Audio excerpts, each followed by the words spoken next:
नारद मुनि ने अष्टांग योग की विधि के द्वारा अपना शुद्धिकरण करने के लिए कार्यरत धृतराष्ट्र के बारे में बताया कि कैसे वे दोनों चाचा लोग और गांधारी भी उनके साथ हिमालय के दक्षिण भाग में सप्तधारा के पास तपस्या कर रहे हैं और केवल जल पीकर ही अपनी योग साधना में लगे हैं।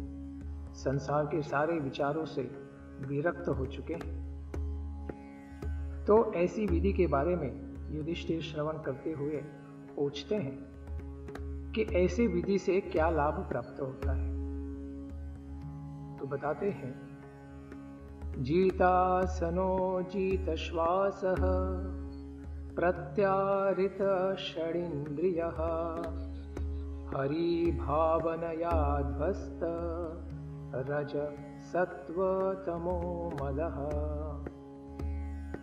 जिसने यौगिक आसनों तथा श्वास लेने की विधि को वश में कर लिया है, वह अपनी इंद्रियों को पूर्ण पुरुषोत्तम भगवान के प्रति मोड़कर भौतिक प्रकृति के गुणों अर्थात सत्वगुण, रजोगुण तथा तमोगुण के कल्मश के प्रति निर्लिप्त बन जाता है। तो ये मन और इंद्रियों को नियंत्रित करने के लिए योग विधि भी मदद करती है। इस प्रकार से फिर जो नियंत्रित मन है उसको भगवान के चिंतन में लगाना सरल हो जाता है। भक्त का तो स्वाभाविक ऐसा मन भगवान में रम जाता है, लेकिन धृतराष्ट्र जैसे व्यक्ति का मन भक्ति में नहीं लगा था, इसलिए मन को पहले पवित्र करना पड़ रहा था उन्हें। ऐसी योग विधि में प्रारंभिक गतिविधियां हैं आसन, प्राणायाम, प्रत्याहार, ध्यान, धारणा, फिर समाधि। शुरुआत होती है यम से। यम, नियम, आसन, प्राणायाम, प्रत्याहार, ध्यान, धारणा और समाधि। तो महाराज धृतराष्ट्र भी इन प्रारंभिक कार्यों में सफलता उन्हें प्राप्त करनी थी, तो ऐसे पवित्र स्थान में चले गए जहां हरिद्वार के ऊपर, और फिर वहां पर सारी साधना में अच्छी तरीके से लग गए। तो धीरे धीरे भौतिक तीन गुणों के जो कल्मश है, सत्वगुण, रजोगुण और तमोगुण, इनसे धीरे धीरे वो पार हो रहे हैं। तो जितना इन तीन गुणों को हम पार करते हैं, उतना ही भव बंधन को भी हम पार कर जाते हैं। तो सत्वगुण में पहले आने के लिए थोड़ा सा कष्ट तो करना पड़ता है, और जब सत्वगुण में व्यक्ति आ जाता है तो सत्वगुण से प्रभाव से सत्वात् संजायते ज्ञानम, सत्वगुण के लाभ से ज्ञान प्राप्त होना शुरू होता है, और फिर मन भी निर्मल हो जाता है, बुद्धि में भी ज्ञान का प्रकाश होता है। फिर ऐसे निर्मल मन से भगवान का चिंतन सरल हो जाता है। फिर ध्यान, और ध्यान की अवधारणा के बाद धारणा, फिर समाधि प्राप्त हो सकती है। तो युधिष्ठिर महाराज पूछते हैं कि यह जो विधि है, अष्टांग योग की विधि है, इस पद्धति के द्वारा व्यक्ति कहाँ तक प्रगति कर सकता है, या उसे इस प्रकार से प्रगति करनी भी चाहिए। नारद मुनि बताते हैं, विज्ञानात्मनि संयोज्य क्षेत्रज्ञे प्रविलाप्यतम ब्रह्मणि आत्मानमाधारे घटांबरम इवांबरे। धृतराष्ट्र को अपनी शुद्ध सत्ता को बुद्धि में संयोजित करके तब भगवान परम पुरुष के साथ जीव के रूप में गुणों के एकात्मता के बोध सहित परम ब्रह्म के तथा उनके दिव्यता के साथ तदाकार होना चाहिए, गुणों को प्राप्त करना चाहिए। घटाकाश से मुक्त होकर उन्हें आध्यात्मिक आकाश तक उन्नत होना चाहिए। तो इतना पवित्र होना चाहिए कि भगवान जितने पवित्र है उतना पवित्र होना चाहिए। मतलब पूरी तरह आध्यात्मिक चेतना विकसित करनी चाहिए।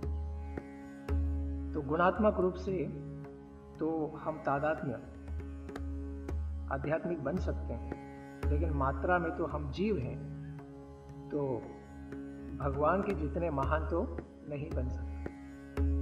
तो उनके सेवक के रूप में उनकी सेवा करने की पात्रता तो हमें प्राप्त करनी ही चाहिए। तो इस प्रकार से अपना हृदय का शुद्धिकरण करना ये योगी के लिए पहली मुख्य उपलब्धि होती है, और फिर भौतिक आवरणों को पार करके वो फिर धीरे धीरे आध्यात्मिक चेतना को प्राप्त कर सकता है। तो पूछते हैं कि यह सब कैसे संभव होगा? इतने गुणों को और ब्रह्मांड के पंच तत्वों को पार करके बाहर निकलना बड़ा अद्भुत कार्य है, तो ये कैसे संभव होगा? ध्वस्त माया गुणोदर को निरुद्ध करणाशयः निवर्तिताखिलाहार आस्ते स्थाणुरिवाचलः तस्यान्तरायो मयिवाभुः संन्यस्ताखिलकर्मणः। उन्हें इंद्रियों के सारे कार्य बाहर से भी रोक देने होंगे। बाह्य दृष्टि से भी मन को और शरीर को, भौतिक कार्यों को पूरी तरह बंद कर देना होगा, और भौतिक प्रकृति के गुणों से प्रभावित होने वाली इंद्रियों की अंतः क्रियाओं के प्रति भी अभेद्य रहना होगा। कि मन भी क्या है, अंदर ही अंदर भटकता रहता है, तो ऐसे भटकन से भी मन को तारना पड़ेगा। इन सारे भौतिक कार्यों का परित्याग करने पर वे फिर अचल हो जाएंगे। भौतिक रूप से उनका मन या इंद्रिय किसी प्रकार से चलायमान नहीं होंगी, और मार्ग के सारे अवरोधों को पार वो कर जाएंगे। तो यह क्रमिक प्रगति यहाँ पर बताई गई है, क्योंकि धृतराष्ट्र ने योग विधि का सहारा लिया था, तो भौतिक प्रतिक्रियाओं का निषेध करने का स्तर भी तो प्राप्त कर लिया था। इस प्रकार से भौतिक गुणों के प्रभाव के शिकार न बने, इसके लिए आध्यात्मिक चेतना विकसित करने का दिव्य जिम्मेदारी अभी उन्होंने उठा लिया था। तो अगर कोई योग साधना में लगा है, लेकिन भौतिक कार्यकलापों में ही पूरी तरह बिजी है, रत है, तो फिर उनका आध्यात्मिक कार्य ठीक से नहीं चल रहा है। जैसे अष्टांग योग में पहली सीढ़ी होती है ब्रह्मचर्य का पालन। तो अगर कोई योग साधना कर रहा है लेकिन उसके साथ ब्रह्मचर्य का पालन नहीं है, तो फिर उनका योग बस ढोंग है, दिखावा है, उनकी कोई प्रगति नहीं हो सकती। यहाँ पर हम जैसे श्रवण कर रहे हैं कि धृतराष्ट्र ने जल पीकर ही केवल अपना योगाभ्यास चालू रखा है, तो सारे नियम पालन करने आवश्यक होते हैं। उसके बिना व्यक्ति भौतिक स्तर से आध्यात्मिक स्तर तक उन्नत नहीं हो सकता। तो युधिष्ठिर पूछते हैं, तो फिर इसमें तो बहुत समय लग जाएगा। ऐसे सुना भी गया है कि हजारों लाखों साल लग जाते हैं योगियों को अंतस्थ हृदय में परमात्मा स्थित जो है उनका दर्शन करने के लिए, तो इसमें तो काफी समय लग जाएगा। तो कहते हैं नारद मुनि, धृतराष्ट्र को तुम जानते नहीं, ये जितना इसका मन हट्टी है उतना ही यह मजबूत आदमी है। स वा अद्यतनाद राजन परतः पंचमे हनि कलेवरम हास्यति स्वम तच्च भस्मी भविष्यति। कहते हैं, हे राजन, संभव तो यही है कि वे आज से केवल 5वें दिन अपना शरीर छोड़ देंगे और उनका शरीर राख हो जाएगा। तो बहुत ही शीघ्र गति से यहाँ पर धृतराष्ट्र प्रगति कर रहे हैं अपने मन को निर्मल बनाकर कि वो योग विधि के द्वारा अपने शरीर के अंदर ही जो अग्नि स्थित है, पंच महाभूत तो पहले से ही शरीर में है, तो उसमें अग्नि भी है, उस अग्नि को ही उद्दीपित करके वो एक महान योगी की तरह इस संसार के इस शरीर से ब्रह्मरंध्र छिद्र के द्वारा ऊपर की लोगों की यात्रा के लिए निकल पड़ेंगे। तो इस प्रकार से वह उसी अपने शरीर के अंदर से प्रकट की हुई अग्नि के द्वारा अपने ही भौतिक शरीर को भस्म कर देंगे। इस प्रकार से उनकी प्रगति बहुत ही जल्दी हो रही है। तो फिर कहते हैं कि मेरी चाची क्या करेगी? अगर धृतराष्ट्र चले जाएंगे तो चाची का क्या होगा? दह्यमान्याग्निभिर्देहे पत्युः पत्नी सहोतजे बहिः स्थिता पतिं साधी तमग्निम अनुवेक्षति। बाहर से अपने पति को अपनी योग शक्ति की ही अग्नि में अपनी कुटिया समेत जलता हुआ देखकर उसकी साध्वी पत्नी तुम्हारी चाची गांधारी एकाग्रता पूर्वक ध्यान मग्न होकर वह भी उसी अग्नि में प्रवेश करेगी। इसीलिए गांधारी को सती सावित्री कहा गया है, क्योंकि अपने पति भले उनका मनोभाव कैसा भी हो, फिर भी जीवन पर्यंत उन्होंने उनका साथ दिया, और जब पति निकले हैं तो उन्होंने भी उसी अग्नि के साथ प्रवेश करके उनके साथ आगे बढ़ रहे हैं। तो ये बहुत ही महान उदाहरण गांधारी ने प्रस्तुत किया है। तो इससे पता चलता है कि गांधारी को किसी ने बलपूर्वक अग्नि में नहीं भेजा, उन्होंने यह स्वयं ही स्वीकार किया। और उनके पास पति जाने के बाद कोई कर्तव्य था भी नहीं, सारे पुत्र भी मर चुके। तो फिर उन्होंने अपने कल्याण के लिए पति के साथ निकल लेना ही सही समझा। लेकिन कुंती के साथ उन्हें बच्चों को देखना था, इसलिए वो सती नहीं जा पाई, माद्री चली गई थी, क्योंकि उन्होंने अपने पुत्रों को कुंती देवी के साथ संरक्षण में छोड़ा हुआ था। तो यह हमारे वैदिक सभ्यता में नारियों का अपने पति के प्रति महान प्रेम यहाँ पर गांधारी के द्वारा प्रकट हो रहा है। इस प्रकार से गांधारी भी अपने पति धृतराष्ट्र के साथ पुण्य लोकों की यात्रा पर निकल पड़ेंगी। फिर कहते हैं इनके साथ तो हमारे चाचा विदुर जी भी हैं, उनका क्या? विदुरस्तु तदाश्चर्यं निशाम्य कुरुनंदन हर्ष शोक युतस्तस्मात् गंता तीर्थ निषेवकः। तब हर्ष तथा शोक से अभिभूत होकर, हर्ष इसलिए कि चलो धृतराष्ट्र इस संसार से आगे तो बढ़ा, और शोक इसलिए कि अभी भाई और भाभी का उन्हें संग प्राप्त नहीं होगा। फिर विदुर जी उस पवित्र तीर्थ स्थान सप्तधारा से तीर्थ स्थान के लिए चले जाएंगे यात्रा पर। तो बड़ा आश्चर्यमय जीवन रहा है धृतराष्ट्र का, लेकिन फिर भी विदुर जी जैसे बंधु जो साक्षात यमराज है, ऐसे महान बंधु से ज्ञान प्राप्त करके धृतराष्ट्र जैसा महान पापी व्यक्ति भी उद्धार पा सकता है।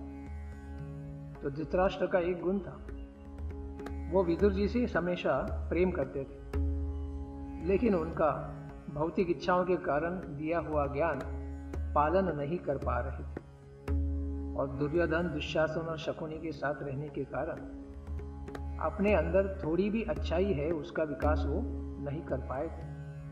लेकिन अभी सारे पुत्र और शकुनी भी मर चुका है, तो अभी उनके सारी जीवित आशा नष्ट हो चुकी है।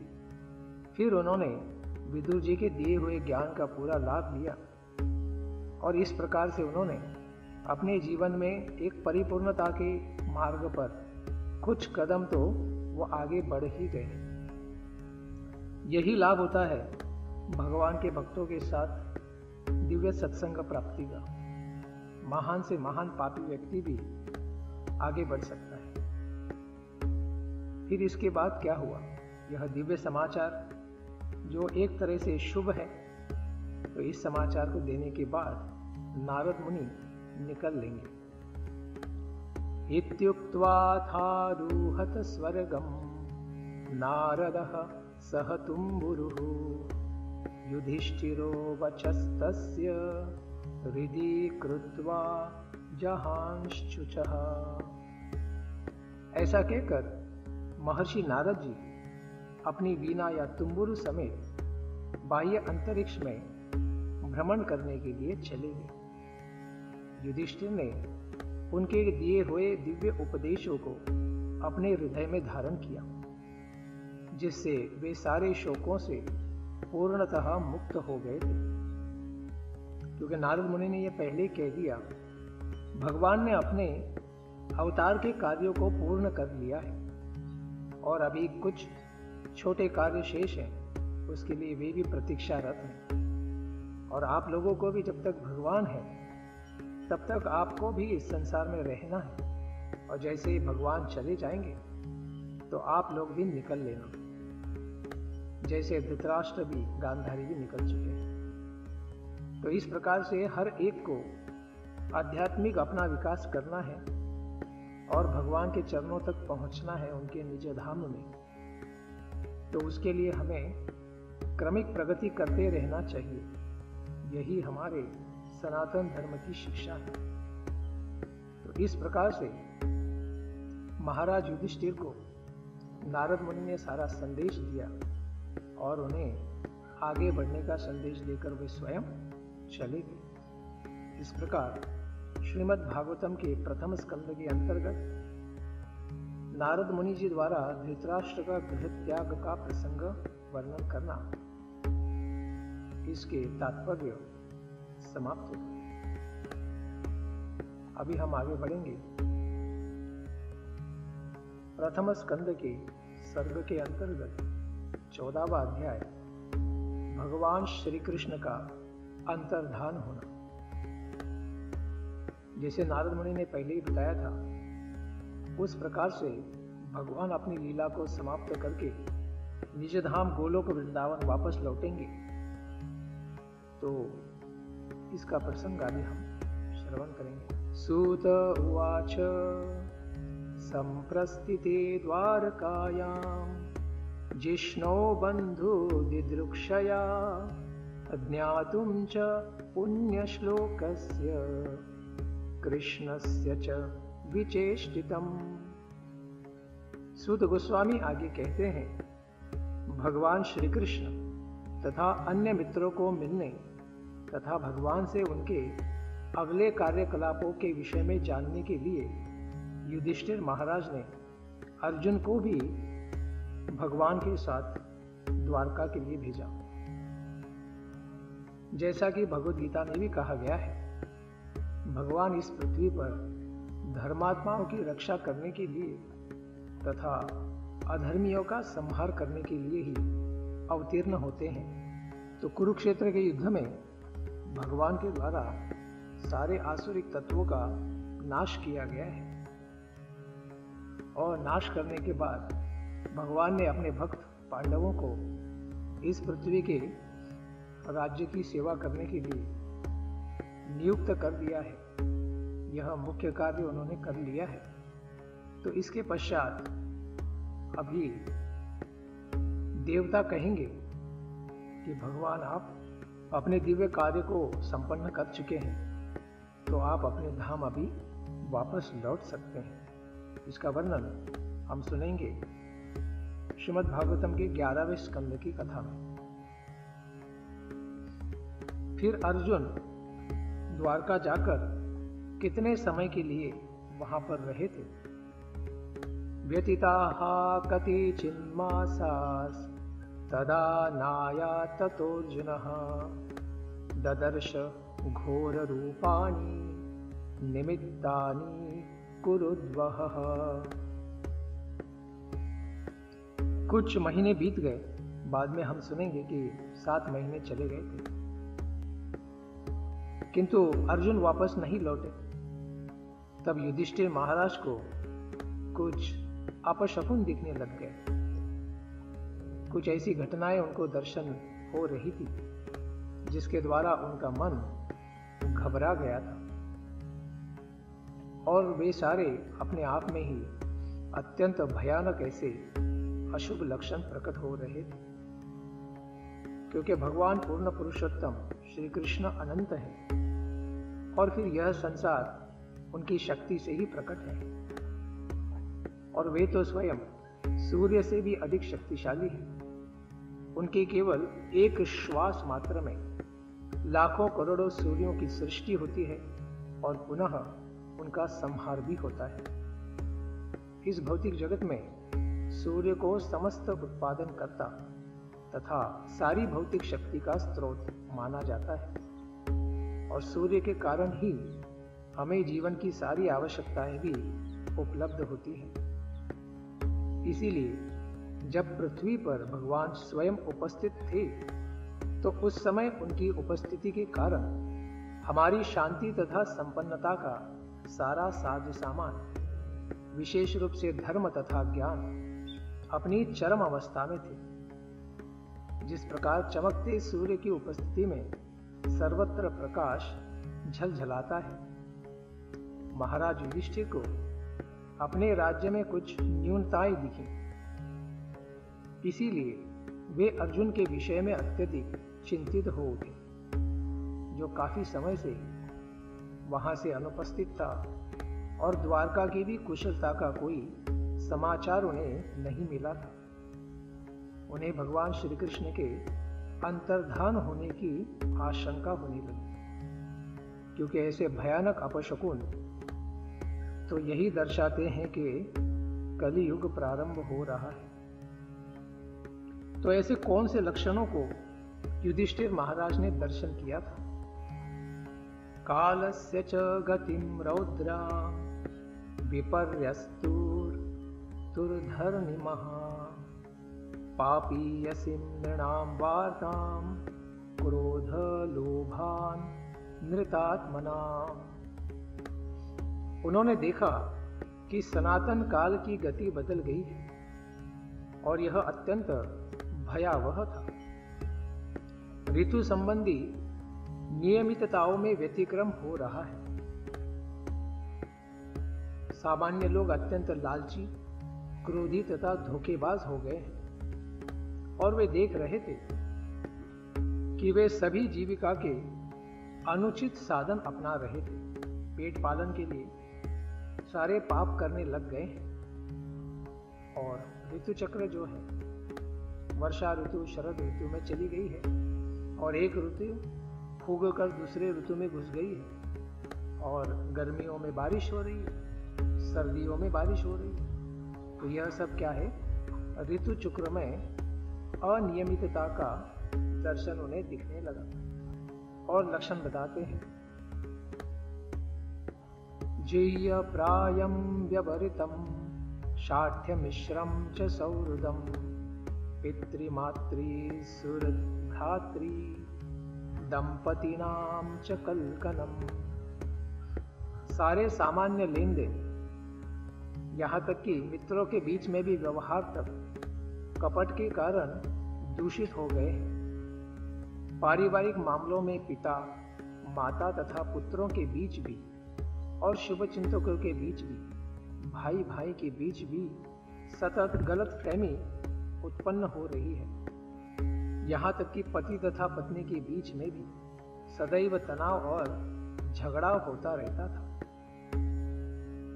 इस प्रकार से कलयुग के सारे प्रकट लक्षण यहाँ पर दिख रहे हैं, जिनसे युधिष्ठिर महाराज अत्यंत चिंतित हो रहे हैं।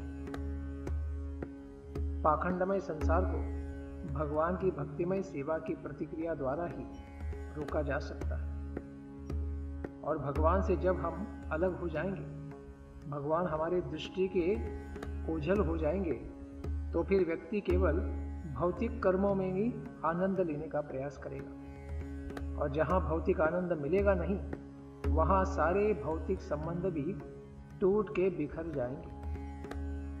इन्हीं का दर्शन युधिष्ठिर महाराज कर रहे हैं। तो फिर ऐसा देखकर युधिष्ठिर महाराज ने क्या किया? निमित्तानि अत्यरिष्टानि काले त्वनुगते नृणाम लोभाद्य धर्म प्रकृतिम दृष्टो वाचानुजम नृपः। काल चक्र में ऐसा हुआ कि लोग फिर लोभ, क्रोध, गर्व इत्यादि के अभ्यस्त हो गए। महाराज युधिष्ठिर ने इन सब अपशकुनों को देखकर अपने छोटे भाई भीमसेन से कुछ कहा। अर्जुन तो वहां था नहीं, भीमसेन थे। तो फिर ये लक्षण देखकर बड़ा आश्चर्य उन्हें हुआ और फिर वो उसके बाद भीमसेन से कुछ कहते हैं। युधिष्ठिर उवाच संप्रेषितो द्वारकायां जिष्णोर्बन्धो दिदृक्षया ज्ञातुं च पुण्यश्लोकस्य कृष्णस्य च विचेष्टितम्। महाराज युधिष्ठिर ने अपने छोटे भाई भीमसेन से कहा, मैंने अर्जुन को तो द्वारका भेजा था कि वह अपने मित्रों से भेंट कर आए और भगवान श्री कृष्ण के कार्यक्रम के बारे में हमें वापस आके जानकारी दे। इसी प्रकार चिंतित हुए युधिष्ठिर आगे क्या कहते हैं? गता सप्ताधुना मासा भीमसेन तवानुजः नायाति कस्य वा हेतोर् नाहं वेदेदमंजसा। जब से अर्जुन गया है तब से तो 7 महीने बीत चुके हैं, फिर भी वह लौटा नहीं। मुझे ठीक से समझ में नहीं आ रहा है कि वहां क्या हो रहा है। इस प्रकार से काफी समय होने के कारण युधिष्ठिर महाराज बड़े चिंतित। ऐसी चिंता का केंद्र बिंदु क्या था? अपि देवर्षिणादिष्टः सकालोऽयम् उपस्थितः यदात्मनो अंगमाक्रीडम् भगवान उत्सीसृक्षति। क्या वे अपनी मर्त्यलोक की लीलाओं को छोड़ने जा रहे हैं, जैसा कि देवर्षि नारद जी ने हमें इंगित किया था? क्या वह भगवान के गोलोक गमन का समय आ भी चुका है? तो युधिष्ठिर महाराज को इतने जल्दी ये सब होगा इसकी अपेक्षा शायद नहीं थी, इसीलिए बड़ा आश्चर्य उन्हें हो रहा है। पहले से पूर्व सूचना मिलने के कारण मन में कहीं तो उसकी तैयारी हो रही थी, लेकिन फिर भी इतना जल्दी ये सब होगा ऐसी अपेक्षा शायद उन्हें नहीं थी। तो इसीलिए उसी दिशा में युधिष्ठिर महाराज विचार कर रहे हैं कि भगवान ने अपनी सारी लीलाओं को यहाँ समाप्त करके गोलोक गमन की लीला का ही विस्तार किया है। तो भगवान के बारे में उन्हें अनेक अनेक दिव्य अनुभव हैं, जैसे कुंती महारानी ने भी अपनी प्रार्थनाओं में उन्हें प्रकट किया था। उसी प्रकार से अपनी माता के दिव्य चरणों को अनुसरण करते हुए युधिष्ठिर महाराज भी भगवान ने किए हुए सभी उपकारों को स्मरण करते हैं। यस्मान्नः संपदो राज्यं दारा प्राणा कुलं प्रजाः आसन् सपत्न विजयो लोकाश्च यदनुग्रहात्। केवल उन्हीं भगवान से हमारा सारा राजसी ऐश्वर्य, अच्छी पत्नियां, जीवन, संतानें, प्रजा के ऊपर नियंत्रण, शत्रुओं के ऊपर विजय तथा उच्च लोकों में भी भावी निवास, सभी कुछ तो संभव हो सका। यह सब तो हम पर उनकी अहेतुकी कृपा के कारण ही तो है। संसार में व्यक्ति बहुत सारा भौतिक यश प्राप्त करना चाहता है, तो ऐसा और इससे भी अधिक यश युधिष्ठिर महाराज और सारे पांडवों को भगवान की कृपा से प्राप्त हुआ। स्वर्गीय देवताओं से उनकी निर्मिति भी हुई, और स्वर्ग में जाकर वहां भी उन्हें काफी सम्मान मिला था। इस संसार में भी सारे संसार का राज्य उनके हाथ में था। भगवान का नित्य दर्शन था और भगवान के कहने पर उन्होंने सारे असुरों का विनाश भी करने की लीला में भगवान का सहयोग दिया था। तो इतना दिव्य आनंद किसको मिल सकता है? तो यह सब कार्य भगवान की कृपा से ही, अहेतु की कृपा से ही संपन्न हो सका था। तो इस सब कार्यकलापों से, उनकी कृपा से क्या इंगित होता है? पश्योत्पातान् नर व्याघ्र दिव्यान् भौमान् सदैहिकान् दारुणान् शंसतो दूरात् भयं नो बुद्धिमोहनम्। हे पुरुष व्याघ्र भीम, जरा देखो तो कि कैसे दैवी प्रभाव, पृथ्वी की प्रतिक्रियाओं तथा शारीरिक वेदनाओं के कारण उत्पन्न होने वाली कितनी खतरनाक आपदाएं हमारे बुद्धि को मोहित करके निकट में भविष्य में आने वाले खतरों की सूचना दे रही है। यही वैदिक निमित्त ज्ञान है, जिसके द्वारा शुभ अशुभ लक्षणों के द्वारा आगे होने वाली घटनाओं का संकेत हो जाता है।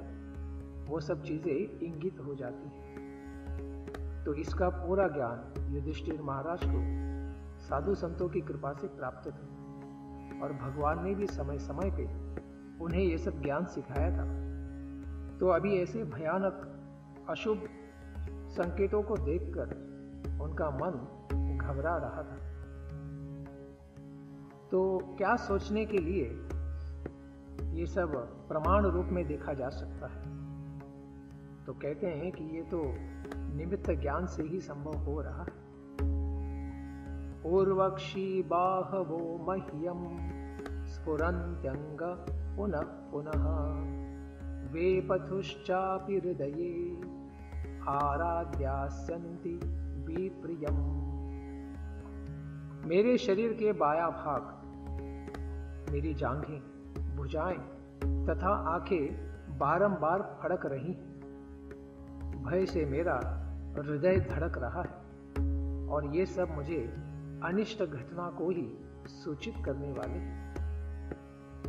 तो सारे ये जो लक्षण दिए गए हैं, इन लक्षणों से भविष्य में कोई तो भयानक आपदा, विपत्ति प्रकट हो रही है, उसी का संकेत कर रही है।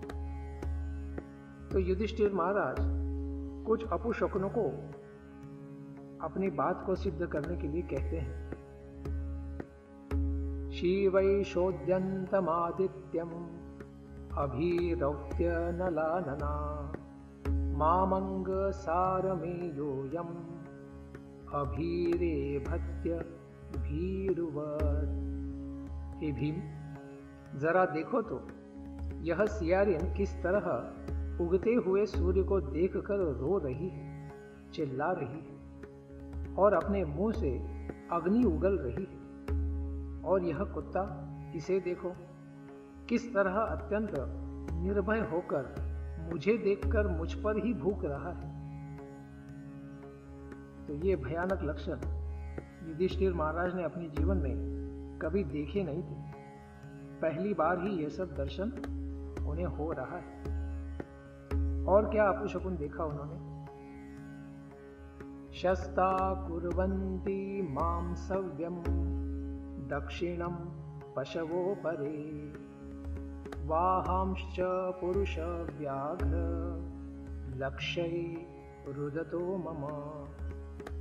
हे भीम, हे पुरुष व्याघ्र, अब गाय जैसे उपयोगी पशु भी मेरी बाईं ओर से निकले जा रहे हैं और गधे जैसे निम्न पशु मेरी प्रदक्षिणा कर रहे हैं। मेरे घोड़े मुझे देखकर रोते हुए से प्रतीत होते हैं, मानो उनकी आंखों से अश्रु ही प्रकट हो रहे हैं। और क्या देख रहे हैं? मृत्युदूत कपोतोयम् उलुकः कंपयन् मनः प्रत्युलुकश्च कुह्वानैर् विश्वं वै शून्यमिच्छतः। जरा देखो तो, यह कबूतर मानो मृत्यु का दूत ही लग रहा है। उल्लुओं तथा अनेक प्रतिद्वंदी कौवों की चीख मेरे हृदय को दहला रही है।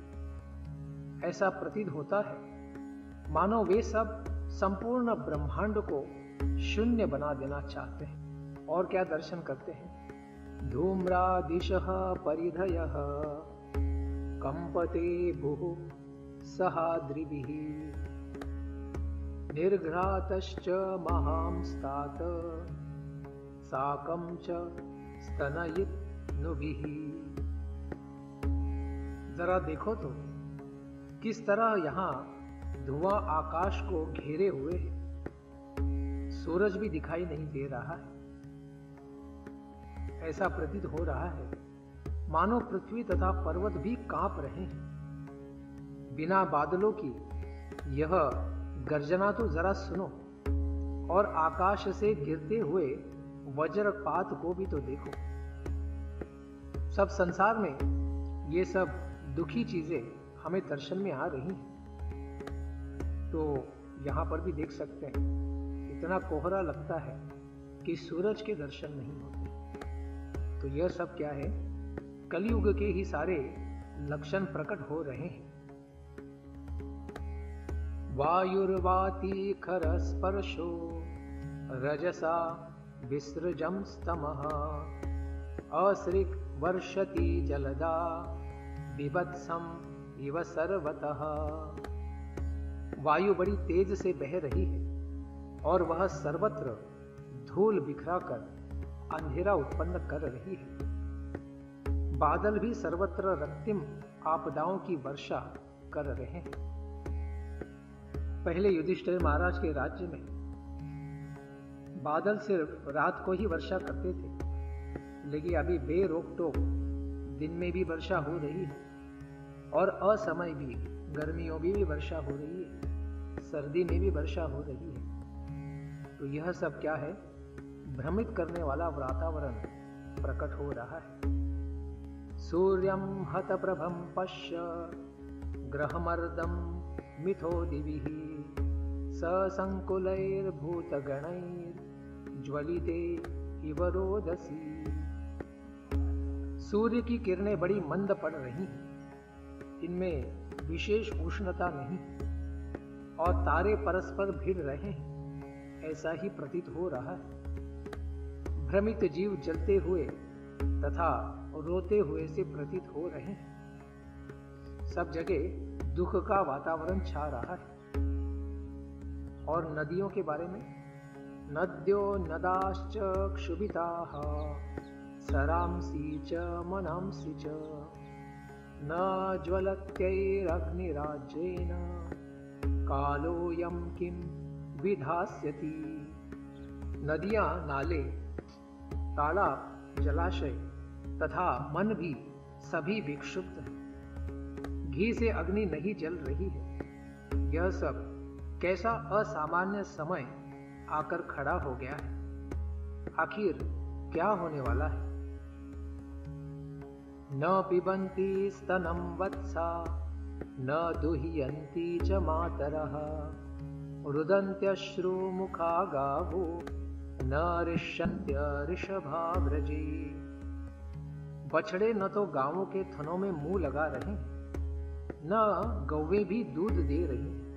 वे आंखों में आंसू भरे खड़ी खड़ी रंभा रही हैं और बैलों को चरागाहों में कोई भी प्रसन्नता नहीं हो रही। पहले सारी गायें इतना दूध दूती थी कि सारी जमीन ही दूध से सिक्त होती थी, लेकिन अभी गाय भी दूध नहीं दे रही है। तो जब भगवान इस संसार में नहीं रहेंगे तो गायें किसके लिए दूध देंगी? लोग सिर्फ अपने लिए दूध पीना चाहते हैं, तो गाय भी दूध नहीं देना चाहती। जब भगवान के लिए सब कुछ समर्पित होता है, तभी गायें भी प्रचुर मात्रा में दूध देती है। दैवतानि रुदन्तीव स्विद्यन्ति युश्चलन्ति च इमे जनपदा ग्रामः पुरोद्यानाकराश्रमः भ्रष्टश्रियो निरानन्दः किमघं दर्शयन्ति नः। मंदिर में अर्चा विग्रह भी रोते हुए से दिख रहे हैं, क्योंकि भगवान के अर्चा विग्रह भी उनके मनोभाव को प्रकट करते हैं। हमने भी एक मंदिर के पुराने विग्रहों के फोटो देखे थे, तो वो फोटो देख के समझ में आता था, क्योंकि उनकी अच्छे से सेवा नहीं हो रही थी, तो वो रोते हुए से प्रतीत होते थे। तो यह हमें भी इसका साक्षात्कार है। ऐसे अर्चा विग्रह मानो शोक करते हो और पसीजते हुए प्रतीत हो रहे थे, बड़े दुखी लग रहे थे। ऐसा लगता है कि वे प्रयाण करने वाले हैं, निकलने वाले हैं। सारे नगर, ग्राम, कस्बे, बगीचे, खाने तथा आश्रम अब सौंदर्य विहीन तथा समस्त आनंद से रहित हो गए। मैं नहीं जानता कि हम पर किस तरह की विपत्तियां आने वाली हैं। और क्या सोचते हैं? मन्य एतैर्महोत्पातैः नूनं भगवत पदैः अनन्य पुरुष श्रीभिः हीना भोर्हत सौभगा। मैं तो सोचता हूं कि पृथ्वी पर ये सारी उलट पुलट विश्व के सौभाग्य की ही किसी बहुत बड़ी हानि को सूचित करने वाले हैं। संसार भाग्यशाली था कि उस पर श्री भगवान के चरण कमलों के पद चिन्ह अंकित हुए, किंतु ये लक्षण यह सूचित कर रहे हैं कि अब आगे से ऐसा नहीं रह पाएगा। इति चिन्तयतस्तस्य दृष्ट्वा रिष्टेन चेतसा राज्ञः प्रत्यागमत् ब्रह्मन् यदुपूर्यः कपिध्वजः। हे ब्राह्मण शौनक, सूत गोस्वामी कह रहे हैं, जब महाराज युधिष्ठिर इस पृथ्वी के अशुभ लक्षणों का दर्शन कर ही रहे थे और अपने मन ही मन में इस प्रकार सोच ही रहे थे, तभी अर्जुन यदुओं की पूरी द्वारका से वापस आ गया है, ऐसा समाचार उन्हें प्राप्त हो गया। हरे कृष्णा कृष्णा कृष्णा हरे हरे, हरे राम राम राम